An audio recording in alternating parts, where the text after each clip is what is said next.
자, 요즘 떠들썩한 600억짜리 빵집. 이게 무슨 말이냐 하면은 요즘 뉴스에 나오잖아요. 어, 자기 토지에다가 빵집을 차려가지고 상속을 할 경우 상속세를 면제받는다. 요런 내용 들어보셨죠? 요 내용입니다. 요거. 어떻게 되는지 한번 알아보겠습니다. 600억까지 면제가 된다고? 한번 알아보겠습니다. 이게 무슨 말인지 한번 알아보겠습니다. 자, 출발점.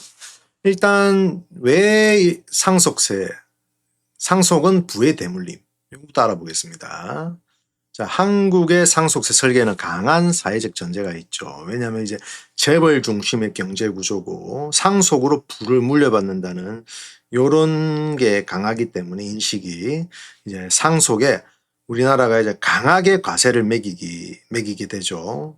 50%까지 엄청나게 매기는 겁니다. 자, 기업이 상속 때문에 죽는 건 곤란하다. 기업이란 말도 있고, 가업을 말하는 거죠, 가업. 가업 상속 공제에 대한 설명이죠, 이게 가업 상속 공제. 가업. 정확하게 말하면. 자, 가업이란 건 이제, 우리가 보통 중소중견기업, 법인이죠. 중소중견기업이 상속세 때문에 이제, 상속세가 이제, 과세가 이제 50%이기 때문에 너무 크니까, 이것 때문에 또 가업을 또 접을 경우가 또 생기고 이렇기 때문에 이런 걸 보호하고자 상속세 공제를 두는 겁니다. 가업일 경우에. 자, 한국은 이제 상속세율이 너무 높고 또 가업보호는 또 조건을 달아서 허용하게 만들었습니다. 어떤 조건이 있는지 한번 보겠습니다. 일단 가업이 10년 동안 유지가 돼 있던 상태, 개시 시점 전부터 10년 정도는 유지가 최소한 돼 있어야 되고, 상속 후 5년까지 또 유지가 계속돼야 됩니다. 아니면 다시 추징당합니다. 뺏어버린다는 거죠. 자, 고용도 그대로 유지가 가야 되고, 10년 동안 고용이 유지가 된다는 말. 이것도 나중에 알아보겠습니다. 어떤 건지. 자, 업종도 유지가 돼야 되고 자산도 유지가 된다. 이런 촘촘한 여러 가지 조건들이 붙습니다. 넘어갑시다. 자, 국가별 가업 상속 공제 방식에 대해서 보겠습니다. 독일, 일본, 영국, 미국, 한국 이랬는데 한국은 이제 세율이 높죠. 상속세. 그 다음에 이제 가업보호는 이제 공제를 하지만 조건은 좀 엄격하게 선별적으로 해놨고, 일본 같은 경우는 납부유예 방식이에요. 납부유예. 그러니까 가업이 끝나기 전까지, 가업을 이제 접을 때까지는 세금을 안 내고, 나중에 이제 어느 정도 적용시켜 세금 낸다. 요런 내용이죠. 그 다음에 독일도 이제 이렇게 좀 관대하게 나라별로 다 있습니다. 나라별로 있다는 것만 그냥 보여드리겠습니다. 우리나라만 있는 게 아니고. 자, 한국의 상속세 기준. 이거는 30억이 초과되면은 무조건 그 초과된 부분에는 50%. 그리고 10억에서 30억 구간은 40%. 이런 식으로 구간별로 과세하는 기준이 있습니다. 자, 그러면 600억까지 공제란 이게 무슨 말이냐. 대충 계산하면 이런 거죠. 30억 초과기 때문에 맞죠? 그러면 30억 초과분에 대한 570억이라는 거죠. 570억에 대한 50%가 상속세라는 거죠. 그럼 285억. 그럼 30억도 구간별로 아까 나눠져 있지 않습니까? 그걸 더하면은 실제로 약 300억 정도 나옵니다. 300억 조금 미만 나오겠지만 하여튼 한 295억 정도 막 이래 나옵니다. 한 300을 칠게 쉽게 말해서. 근데 가업 상속 공제로 돌리면은 이 300억이 아예 그냥 세금 안 낸다는 거죠. 엄청난 거죠. 맞죠, 이거는. 엄청난 거, 이거. 장난 아니에요, 이거. 그래서 지금 자기 땅에다 빵집을 차려가지고 10년 동안 유지해서 그거를 이제 상속세를 안 내고 300억이란 상속세란. 이거 300억이란 상속세가 정해져 있는 건 아니죠. 재산이 600억일 경우에 그렇다. 상속세가 300억인 경우고 재산이 1000억인 경우. 이건 또 틀리겠죠. 상속세도 500억인 거죠. 하여튼 어쨌든 가업 상속을 하면은 600억까지는 세금을 안 내니까.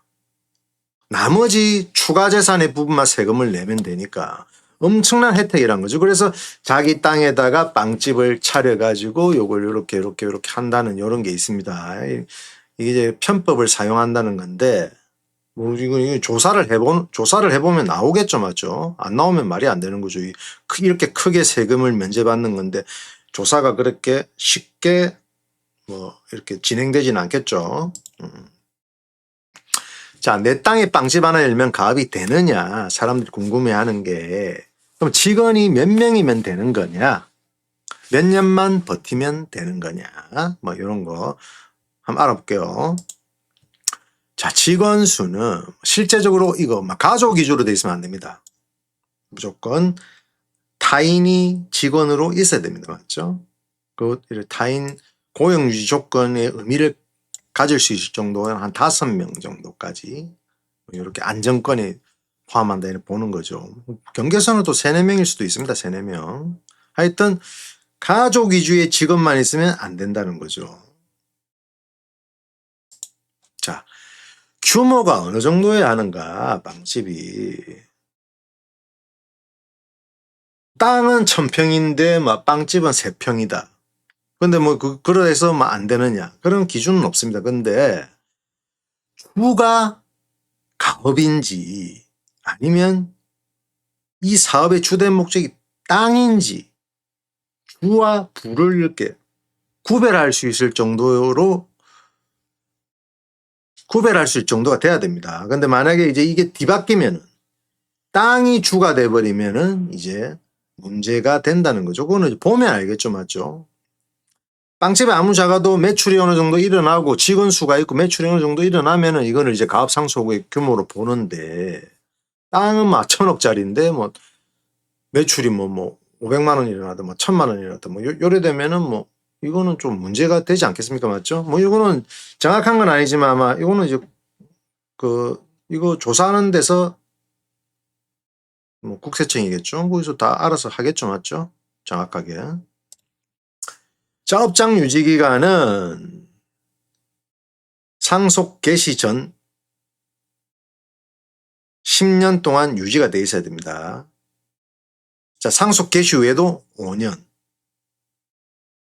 5년까지 가업을 유지하고 있어야 됩니다. 총 15년이란 거죠. 15년. 자, 사후관리 위반인지 어떤 건지 보겠습니다. 사후관리 위반.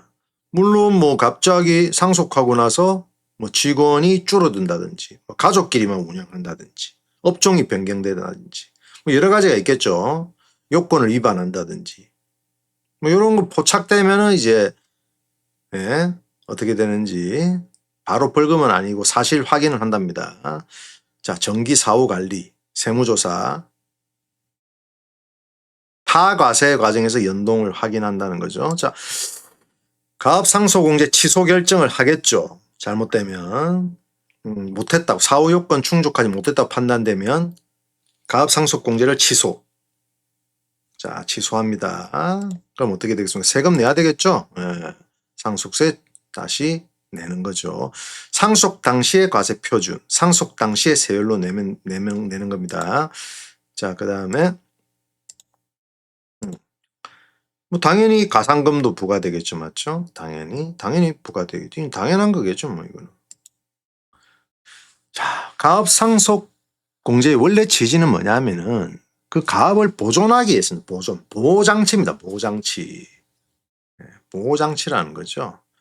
상속세가 너무 세율이 높기 때문에 상속세 내고 가업을 물려주다가는 이 가업이 그렇게 유지가 되기 힘들기 때문에 그만큼 세금을 안 내도록 공제를 해준다는 거죠.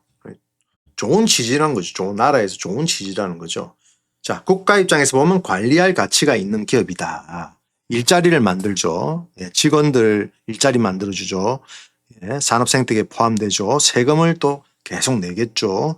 그래서 또 직원들의 생존과도 직원들하고 또 그 외 가족들, 직원들한테 속해 있는 가족들 분들 다 생존과 연결되는 거기 때문에 보호할 만한 가치가 있다고 판단하는 거죠.